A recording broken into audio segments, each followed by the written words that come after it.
Sean todas bienvenidas a esta clase virtual. Vamos a manejar algunas normas para esta clase y la primera es que usted debe mantener respeto hacia sus compañeras, en este caso solo somos mujeres, y los invitados a esta sala, ¿sí? Por favor, vamos a silenciar el micrófono y va a poder encenderlo cuando se le pida alguna opinión. Otra regla sería que no apaguen su cámara y si usted la tiene apagada ahorita, por favor que la encienda, al menos que empiece a haber algún poquito de interferencia, pero no creo, no ha sucedido en otras clases. Vamos a utilizar el chat para escribir alguna duda y vamos a evitar enviar mensajes fuera del tema, por favor. Si desea hacer algún aporte al tema, puede poner la opción de levantar la mano o si no prefiere esa opción, sino que prefiere hacerlo directamente en privado por el chat, pues también de igual manera es válido, ¿verdad? Vamos a tomar en cuenta eso. Muy bien. Para empezar la clase, yo tengo una manera de pensar en cuanto a la filosofía y yo hice esta frase. Y la frase dice, el espíritu filosófico lo tiene aquella persona cuya curiosidad siempre está activa. Esta frase la hizo su servidora y le voy a dar explicación a esto. El espíritu filosófico lo tiene aquella persona cuya curiosidad siempre está activa. ¿Por qué? Cuando usted tiene el deseo de conocer algo, tiene la curiosidad de cómo surge algo, cómo funciona algo, usted está haciendo filosofía. Un espíritu filosófico es un espíritu científico, lo vamos a ver más adelante. Y quienes tienen un espíritu filosófico al 100 son los niños.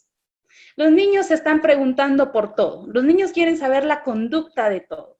Señor, que por qué esto, señor, por qué el mar, señor, por qué las estrellas, señor, por qué aquí, por qué allá, ¿cómo se llama esto?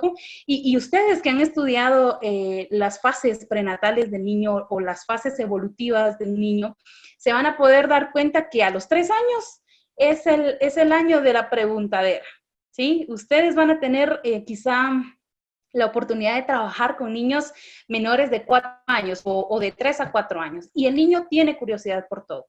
Pero es la maestra, señoritas, quien tiene ese poder en su mano de seguir cultivando ese espíritu filosófico. Porque nosotros en muchas ocasiones, porque no nos respondieron nuestras dudas, o porque nuestros papás nos decían, o porque nuestra maestra o maestro nos decía en la escuela, cállese, nosotros ya no preguntamos. ¿Sí? Y nos da pena, o porque alguien se burló de nosotros, nosotros ya no queremos preguntar. Entonces esa curiosidad y ese deseo de aprender y conocer se nos fue quitando, pero es por eso que les digo, señoritas, que en ustedes está ese poder de cultivar un espíritu científico en los niños, ¿sí? Y les voy a suplicar y les voy a aconsejar que nunca a un niño usted le diga cállese, ¿sí? O que a un niño usted no le responda una duda. Si usted no sabe la respuesta, porque tampoco es de dar respuestas falsas, ¿verdad? O falacias, como se conoce en filosofía. No es de dar una respuesta falsa, sino que se le dice, bueno, mañana le digo la respuesta, o juntos averiguamos la respuesta, pero nunca, señoritas, a un niño le diga a usted que se calle. O en clase, tenemos siempre a un niño que siempre nos está preguntando todo y todo y todo. Tenemos que tener mucha paciencia. Creo que si hemos elegido esta carrera es precisamente porque esa parte de la paciencia está en nosotros, ¿verdad? Y yo las admiro bastante. Yo ya no seguí laborando en párvulos, pero puedo decirles que el niño es un científico en potencia. Entonces, esta frase la hice pensando en nosotros y en ellos también. Bueno, vamos entonces a tener un pequeño conversatorio aquí en línea.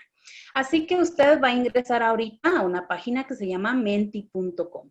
Por favor, ingresemos a Menti, o si usted tiene un teléfono inteligente que tiene escáner, entonces puede escanear directamente este código que le aparece en pantalla. Y si no, por favor, ahora, si usted está en su teléfono y no tiene una computadora o a la par no tiene algún dispositivo, entonces no tenga pena, ¿sí? Solo puede visualizar la pantalla. Ahora, si puede salir de ahí sin salir de clase, pues puede hacerlo también. Va a sobreescribir el código 317305. Por favor, señoritas, las espero. Y ahí hay una encuesta que voy a estar viendo en tiempo real para conocer su punto de vista de esa pregunta que le hice.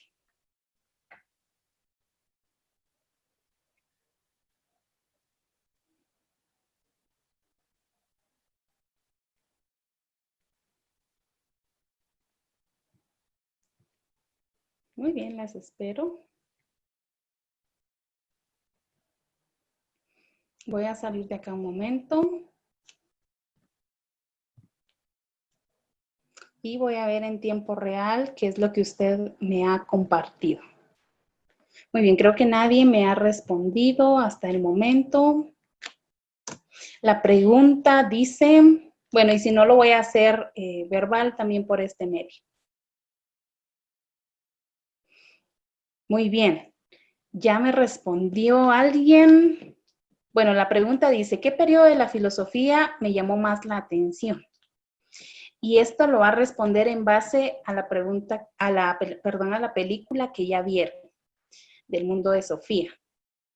Ya tengo una respuesta que en estadística está más elevada, es filosofía en antigua Grecia.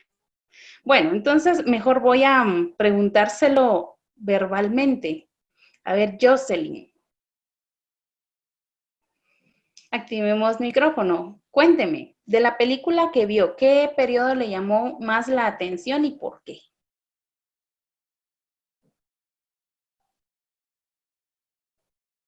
Señorita, buenas tardes. Buenas tardes. A mí me llamó más la de la filosofía moderna, Ajá, ¿por qué? porque con base al tiempo, ellos iban atravesando diferentes periodos, pero sin embargo en la filosofía moderna se pudo dar cuenta donde viene el mundo y donde decía que se vivía para siempre. O sea que era como que no era tanto un sueño, sino lo estaba viviendo en sí. Solamente. Muy bien, gracias Jocelyn por su participación. A ver, Alejandra, buenas tardes. Sea bienvenida. Veo la película del mundo de Sofía. No, señorito. ¿No la vio? No. Bueno, a ver, Lourdes, compártanos qué periodo le llamó más la atención en la película del mundo de Sofía. Buenas tardes, señor. Buenas La que me tardes. llamó más la atención fue la de la filosofía en la antigua Grecia, Ajá. porque influían bastantes filósofos como Sócrates o Platón y Aristóteles, y me gustaba la forma de pensar, de que Correcto. buscaban el porqué de las cosas, el porqué de la creación del universo y todo eso. Muy bien, gracias Lourdes, excelente. Muy bien, vamos a continuar entonces. ¿Visualizan ya las diapositivas? Sí, muy bien. Bueno, vamos entonces a estudiar los periodos de la filosofía y vamos a empezar con la filosofía en la antigua Grecia. Como decía su compañera anteriormente, en Grecia surge la filosofía. Filo, que significa amor, y sofos, sabiduría. Y por eso Sofía decía, le preguntaba a la mamá en la película, ¿sabes qué significa Sofía? Y la mamá estaba en otras cosas, ¿verdad? Pero es interesante que a veces ignoramos también eso, el significado de nuestro nombre. Y Sofía significa justamente sabiduría. Vamos a empezar diciendo que la filosofía en la antigua Grecia se divide en 4 periodos. El primer periodo es el cosmológico. Los filósofos de este tiempo fueron también llamados monistas, ya que creían que el arge, esas palabras son quizá para un glosario, arge significa el origen. Cuando digo arge, digo inicio, origen, creación, génesis de algo. Ellos creían que el arge de la vida estaba en un elemento de la naturaleza, por eso es cosmológico. Cosmo, mundo, naturaleza, ¿sí?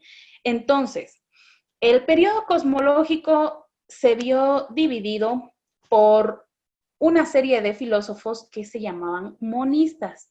Los monistas, acuérdese que el prefijo mono significa uno, un elemento.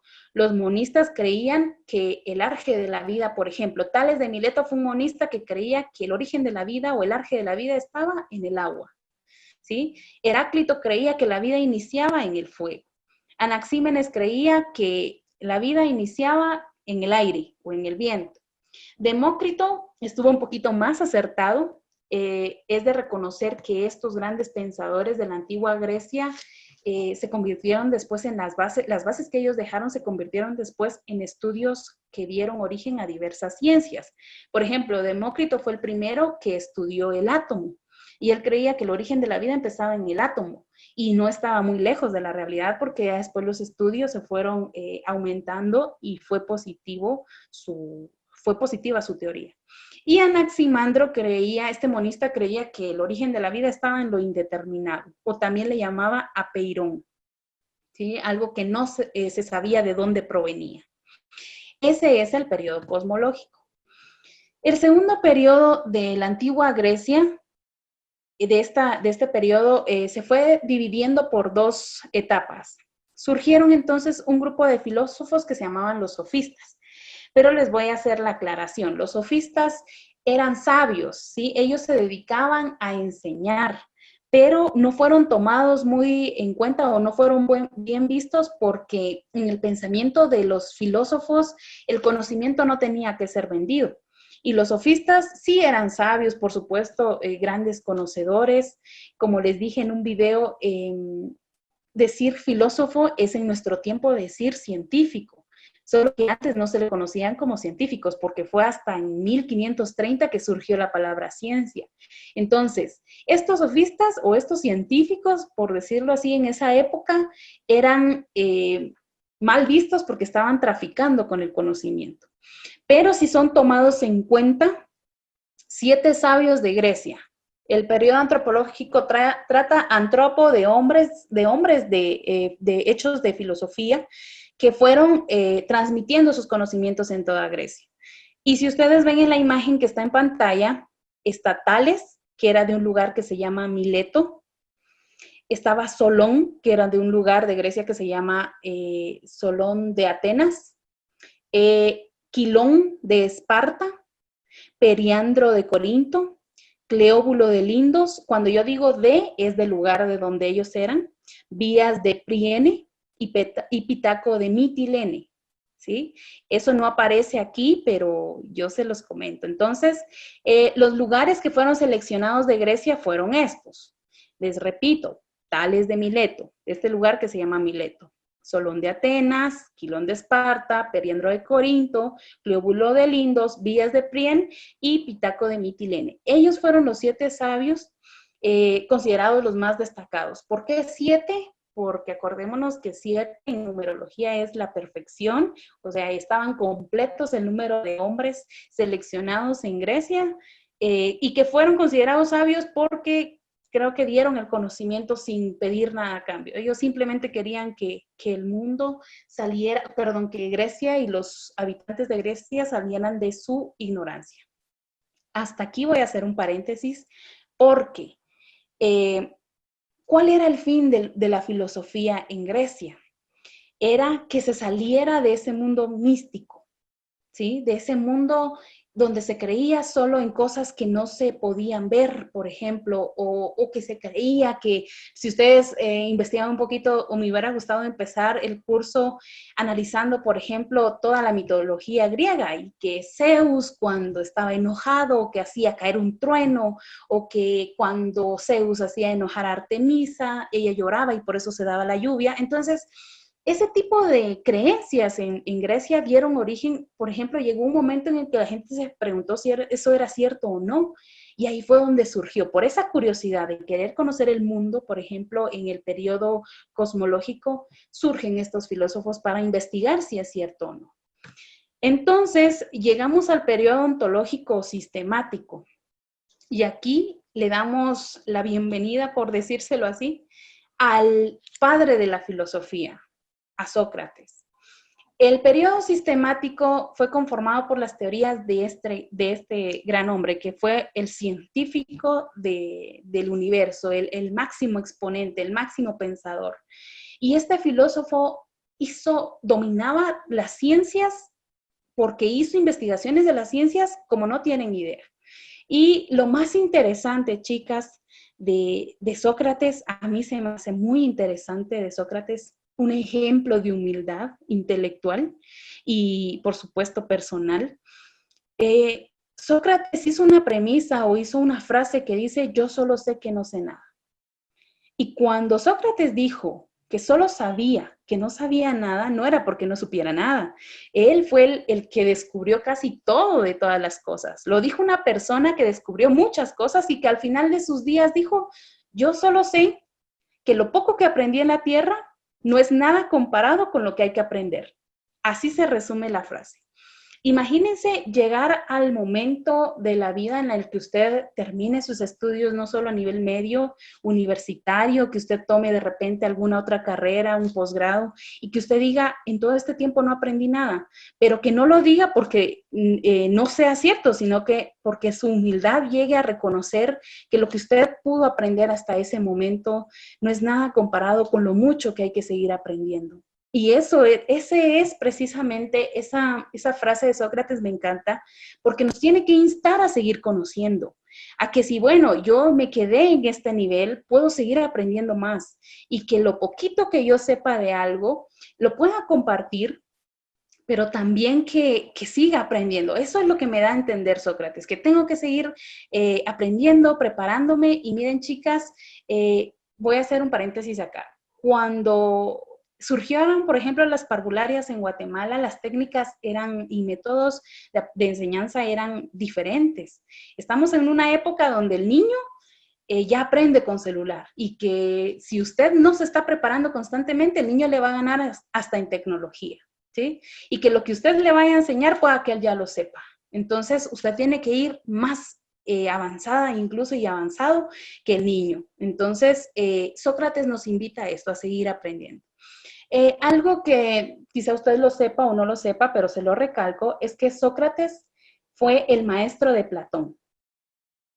Entonces, cuando Sócrates murió, porque Sócrates murió muy joven, murió como a sus 40 años, con un gran deseo de seguir enseñando y de seguir aprendiendo cosas de este universo, no fue una muerte natural la que él tuvo. A él lo mató el Estado, ¿sí? Lo mataron las autoridades de Grecia. ¿Por qué? Porque este hombre desde sus 20 años fue un gran revolucionario. Y entonces se dedicó a enseñarle a la nueva generación, a sus contemporáneos, de que lo que estaban escuchando de las teorías de mitología griega no era todo cierto, que tuvieran la capacidad de pensar, y entonces ahí fue donde el Estado se dio cuenta que que el pueblo se estaba rebelando y que ya no lo podía controlar, y todo esto lo guiaba o prácticamente lo estaba dirigiendo Sócrates. Entonces, ¿qué hicieron? Pues obligaron a Sócrates a beber un veneno que se llama cicuta, que es veneno de serpiente. Y entonces, pues supuestamente murió por causas naturales, aunque sí fue el Estado el que por intereses propios lo quiso matar. Pero este alumno distinguido llamado Platón siguió con las enseñanzas de Sócrates, con las bases que le había dejado su maestro, y entonces es interesante cómo, y aquí lo voy a asociar, cómo es que enseñaba Sócrates. Vamos a ver una figura después. Y le repito, entonces Sócrates fue maestro de Platón y Platón guió a Aristóteles. Prácticamente fue el maestro de Aristóteles. Veamos esta imagen. Estamos aquí en un templo de Atenas.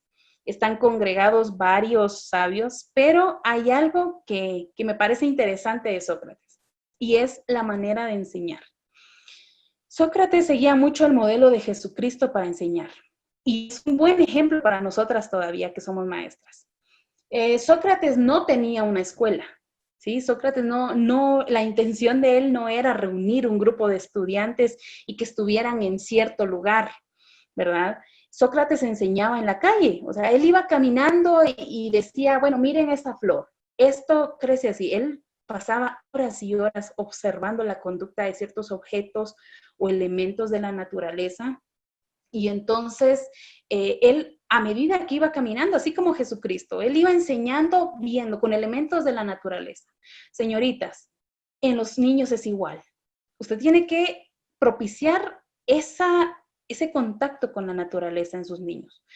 Qué bonito es, por ejemplo, cuando nos toca de repente enseñar animales domésticos y en vez de ponerle carteles, porque no voy a negar que el material didáctico es muy bonito, en vez de pasarle una diapositiva, en vez de mostrarle un cartel, por ejemplo, yo lleve al niño a que vea y viva y sienta al animal, ¿verdad? Qué bonito es que, por ejemplo, hay maestras, les voy a dar este consejo. Hay maestras que propician mucho, por ejemplo, que los niños vayan a aprender los tipos de clases o los tipos o clases de animales o los tipos de plantas y que vayan a un lugar donde haya muchas plantas, que vayan a un bosque, que vayan, por ejemplo, aquí no hay la oportunidad, por ejemplo, de ir a un zoológico para enseñar animales salvajes, pero sí animales domésticos. Entonces, eso es lo que propiciaba Sócrates, ese contacto con la naturaleza. Que yo en vez de mostrarle un árbol en un cartel, yo pueda mostrarle al árbol directamente. Y si alguna de ustedes me responde, ¿quién fue la que propició este método? Se va a ganar 2 puntos extras. A ver, ¿quién fue esa mujer que dijo que tiene una teoría precisamente en educación infantil, que dijo que al niño tiene que aprender haciendo, tiene que aprender viendo, tiene que aprender en contacto con la naturaleza? A ver, ¿quién fue? Me gusta mucho la teoría de esta mujer. ¿Alguien tiene la idea del nombre? Es muy famosa en educación infantil. ¿Alguien tiene la idea?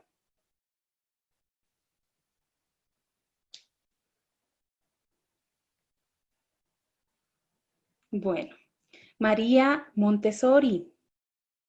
¿Sí? Esta mujer sus teorías están muy basadas precisamente a que el niño aprenda haciendo y que el niño sea activo en su proceso de enseñanza. Entonces, les doy la idea de dónde viene toda esta teoría y viene de Sócrates, porque él fue uno de los primeros que la puso en práctica sin saber que estaba haciendo teorías. Muy bien. Ese es entonces el periodo ontológico o sistemático. Y hubo un último periodo en Grecia llamado periodo ético. Y aquí se manifestaron 3 grupos de filósofos. Filósofos llamados cínicos, que en griego cínico viene de una palabra que se llama quínico, que se dice quínico, que significa perro. ¿Por qué cínicos? Los cínicos tenían como idea, porque hacer filosofía es tener ideas y crear formas y estilos de vida. La forma de vivir de los cínicos era el placer. Ellos no querían estar en contacto con las demás personas, eran asociales. Para ellos mejor, sí, entre más alejados, mejor de la sociedad, para que tampoco tuvieran que cumplir sus normas sociales. Es ahí de donde surge la famosa ideología de los hippies, ¿verdad? El hecho de no tener contacto con nadie de la sociedad y mejor, entre más lejos, mejor. ¿Sí? Así hacen lo que quieren, cuando quieren, como quieren. Estuvieron los estoicos, que ellos creían mucho en la virtud, que la virtud del hombre debía ser la restricción de sus placeres, ¿sí? Que debía, por ejemplo, si a usted le gustaba comer, que comer, pero solo lo necesario, ¿sí? Y mejor si menos que eso para que no le hiciera mal. O que si a usted le gustaba, por ejemplo, jugar algún deporte o hacer algún deporte, que sí, pero con cierta restricción de tiempo, porque ellos creían que entre más restringido estaba el placer, más virtud, más valores y más ética iba a practicar una persona. Pero estaban los epicúreos, que fueron un grupo de filósofos que creían en la ataraxia, en un estado de tranquilidad, donde no era necesario tampoco ser muy liberal, como los cínicos, pero tampoco tan restringidos de sus placeres como los estoicos, siempre en un margen de lógica, ¿verdad? De cuándo sí, cuándo no y cuánto de algo, ¿verdad? Entonces, hasta aquí hemos llegado con la filosofía en la antigua Grecia. ¿Hay alguna duda o algo que ustedes quisieran aportar? Pueden levantar la mano o pueden escribir en el chat. Y si no, continúo. Bueno, vamos a hablar ahorita un poquito de filosofía medieval. Estoy haciendo un breve resumen de las características más importantes de estos periodos. Bueno, según la película que ustedes también vieron, la filosofía medieval o en la Edad Media tuvo una duración de 1000 años, del año 400 al año 1400. Y es fundamentalmente una filosofía cristiana. Tiene su base en las obras de los autores llamados Santo Tomás de Aquino y San Agustín de Hipona, que lo que querían era que la iglesia aceptara, el cristianismo y la iglesia y la fe aceptaran a la filosofía y la filosofía aceptara un poquito de fe. ¿Por qué? En muchas ocasiones pensamos que la ciencia y la razón y la ciencia y la religión no están de acuerdo. Y lo que quería Santo Tomás de Aquino y San Agustín de Hipona era todo lo contrario. Era que la fe aceptara que había que utilizar cierto método científico, pero que también la ciencia pudiera aceptar que hay cosas que no vemos, ¿verdad? Entonces, de eso se trató de eso se trataban las obras de estos autores en esta época medieval. Constó de 3 momentos importantes la filosofía medieval. Primero, un periodo que se llama patrística, donde los padres de la iglesia que les acabo de mencionar, San Agustín y Santo Tomás, intentaron unificar distintas interpretaciones del cristianismo y promocionar la doctrina cristiana. Pero esto con tal de que ciertas clases cultas de Roma aceptaran esto. Entonces, como les explicaba, que también la fe no peleara con la ciencia, ni que la ciencia peleara con la fe. Estaba también otro periodo que fue la segunda fase de la época medieval en la filosofía que se llamó apología, donde hubieron 3 tipos de escritores que dieron base científica y también literaria para el cristianismo. Estaban los apostólicos, el grupo de los apostólicos, que fueron esos personajes que conocieron a los apóstoles de Jesucristo y que ayudaron a escribir la Biblia. Estaban los apologetas, que defendían al cristianismo contra el paganismo, y los padres de la iglesia que crearon la teología cristiana, que, como les repito, fue San Agustín y Santo Tomás. Ahora hay un dato aquí importante de la Edad Media que usted como docente debe conocer, y es que en la Edad Media surge la escolástica, que se deriva del término scholae, de latín scholae, y que significa escuela, ¿sí? ¿Por qué surge la escolástica? Cuando antes, en la Edad Media, los únicos que recibieron educación formal fueron estas personas, fueron los monjes. Fueron estas personas que decidieron entrar a la iglesia y estar en celibato y ya no salir de ahí. Entonces, ¿qué pasaba? Como se van ascendiendo los cargos en la iglesia en este periodo de sacramento, ¿verdad? Solo las personas que querían graduarse, por ejemplo, en la escuela de los católicos, tenían 2 opciones: o hacían ciencia o estudiaban la Biblia. Entonces, los que salían graduados, los monjes que salían graduados, eran los únicos que podían dar clases en la Edad Media, ¿sí? Por ejemplo, si ustedes se dan cuenta, las universidades, por ejemplo, la Universidad de San Carlos de Guatemala fue fundada por católicos. Otras escuelas, otros colegios en Guatemala y en otros países han sido fundados por católicos. ¿Por qué? Porque, como les repito, solo los monjes graduados de ciencia en la Iglesia Católica eran los que podían impartir clases, ¿verdad?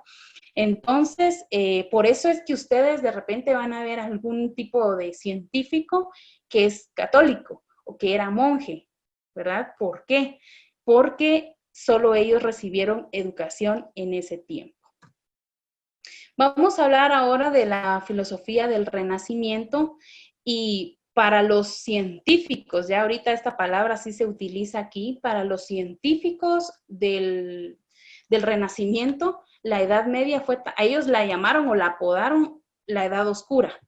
¿Por qué? Porque no hubo ciencia en esa época. Entonces, la filosofía del Renacimiento data algunos datos importantes. Primero, que aquí es donde Martín Lutero inicia la Reforma Protestante, ¿sí? Donde ya algunas teorías de la Iglesia Católica ahí las quitó. Y surgen también algunas concepciones científico-naturales. ¿Por qué? Porque aquí ya no solo tenían la oportunidad de ir a la escuela los monjes, sino que cualquier tipo de personas que quisieran aprender. También aquí surge el método científico para validar conocimientos y fue Francis Bacon el que creó el método científico, estos pasos del método para hacer ciencia. Hubo un gran avance tecnológico, surgieron nuevas formas de gobierno en el Estado y la cultura pasó de hacerle caso al clero a la burguesía. ¿Qué quiere decir? Que, por ejemplo, antes todos tenían que rendirle cuentas a la Iglesia Católica, pero después ya fueron los ricos de esa época los que tomaron el control de las ciudades, ya no solo era la Iglesia Católica, como que se dividió ahí esos dos poderes del Estado.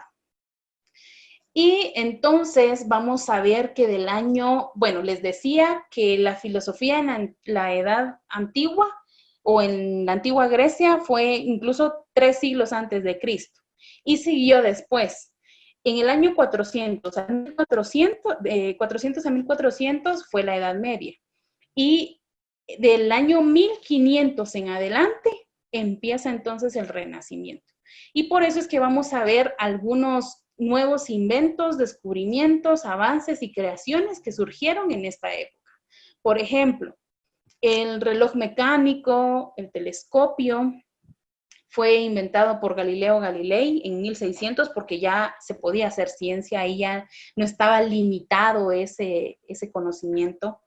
Y ustedes pueden ver aquí creadores como Leonardo da Vinci, Gutenberg, que fue el creador de la imprenta, que por cierto el primer libro que se imprimió, ¿cuál fue? Por cultura general, chicas. Miren, yo las insto de verdad a leer mucho. Yo les digo esto porque a eso nos invita la filosofía, a conocer, y el conocimiento lo tenemos ahorita no solo en los libros, lo tenemos en bastantes herramientas y medios tecnológicos donde podemos aprender. Las invito a la autoformación. Entonces, ¿por qué les digo? Porque los niños, imagínense que a usted un niño le pregunte, bueno, señor, ¿y por qué nos ponen a leer libros? ¿Y cuál fue el primer libro? ¿Y por qué se crearon los libros? Y usted se queda como, ¿y ahora qué? ¿Qué le digo? ¿Qué le contesto? Entonces, tenemos que leer, chicas, las insto a eso. ¿Sí? He estado revisando algunos trabajos y me parecen interesantes, pero, a ver, respóndanme esta pregunta. Quiero que por cultura general ustedes me respondan. ¿Saben cuál fue el primer libro en 1440 que fue impreso en la imprenta de Johannes Gutenberg?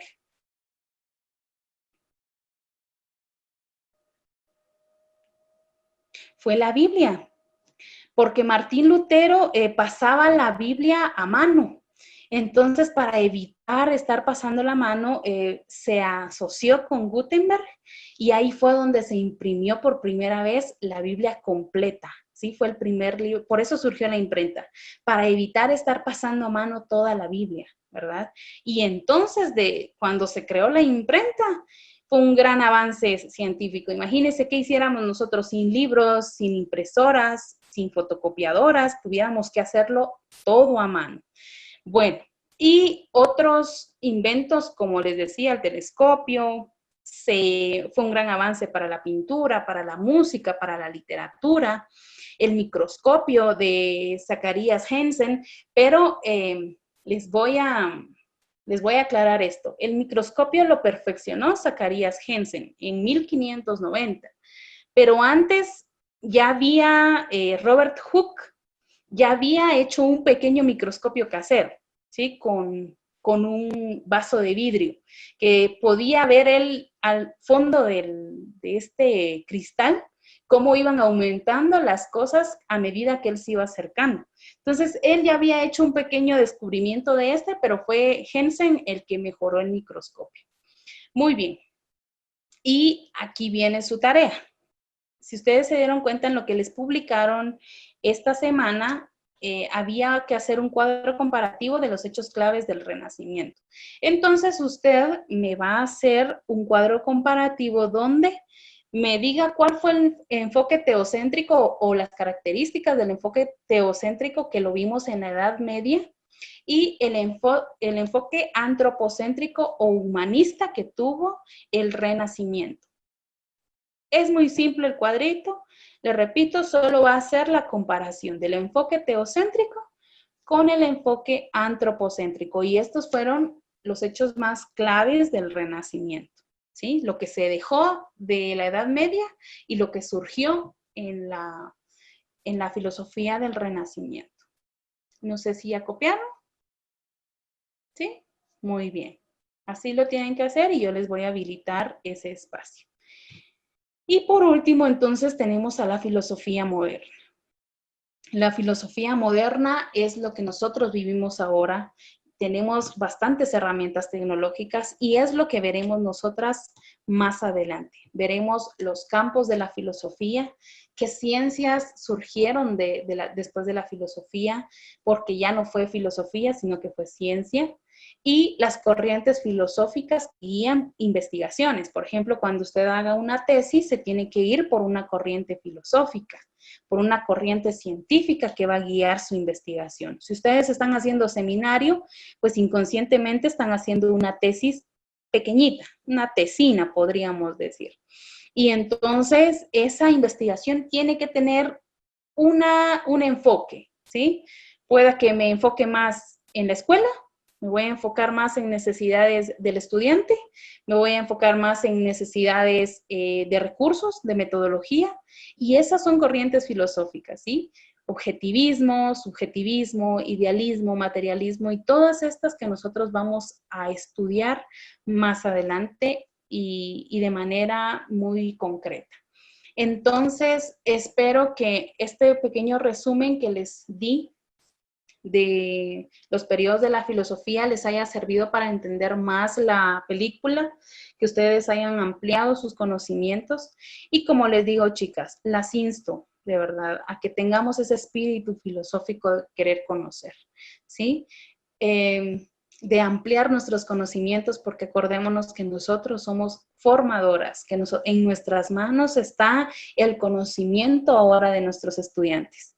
Y no solo su conocimiento intelectual, sino que también su formación integral, ¿sí? Su formación tanto física, mental, emocional, por supuesto la intelectual, ¿verdad? Entonces, pues para mí ha sido un gusto conocerlas.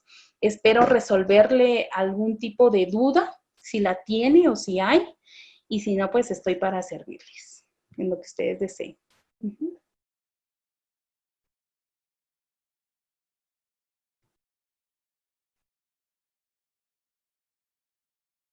¿Existen dudas de repente del trabajo que hay que hacer? Que les comento que también voy a ver, Belencita, dígame. Buenas tardes, señor. Buenas tardes. No copié los nombres del cuadro, no sé si podría repetirlos. El cuadro de ¿De la tarea? Sí. Ah, sí, sería, usted tiene que diferenciar periodo teocéntrico o el enfoque teocéntrico del enfoque antropocéntrico.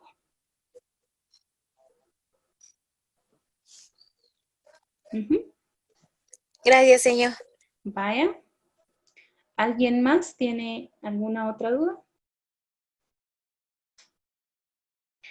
Hoy también les subo la tarea de literatura.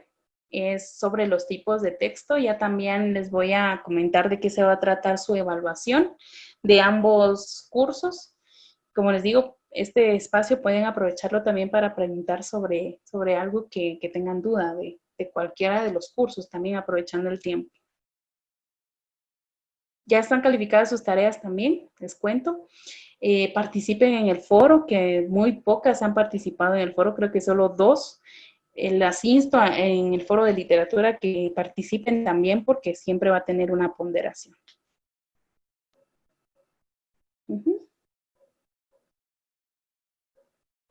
A ver, me indica, me levantó la mano Fernanda, o Melanie, perdón, y Belén. Señor, Dígame, yo Melanie. tengo una pregunta con la tarea. A ver, diga. ¿La tarea será a mano o en computadora? ¿Cuál de las dos, mamita? ¿Esta? ¿De filosofía? Sí, esta.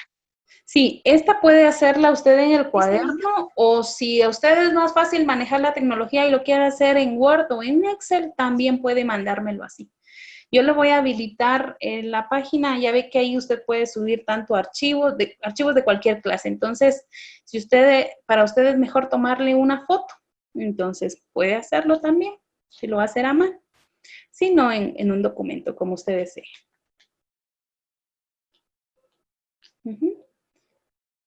¿Alguien más? Las felicito por su creatividad, muy bonitos sus trabajos también. Gracias, señor. Gracias, señor. Muy bien. Entonces, pues fue un gusto verlas, chicas, de verdad.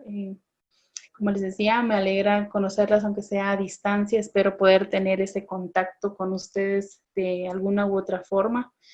Pero si no sucediera, de todas formas, me dio mucho gusto conocerlas. Sé que tendremos algunas otras clases también.